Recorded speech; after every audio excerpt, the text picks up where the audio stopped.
Орео пирогын дайындаймыз. Ең алдымен ұнымыздың үстіне какао қопсытқышты салып, жақсылап араластырып аламыз.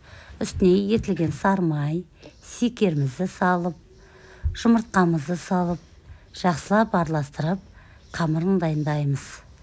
Дайын қамырымызды формамызға пергамент қағазын төсеп, үстіне құйып, енді орео печеньелерін алып, қамырымыздың үстіне орналастырамыз. Қалауыңызша орналастырасыздар. Енді творожный сырдың үстіне секер ұнтағын және де жұмыртқаны салып, жақсылап миксермен немесе венчикпен араластырамыз.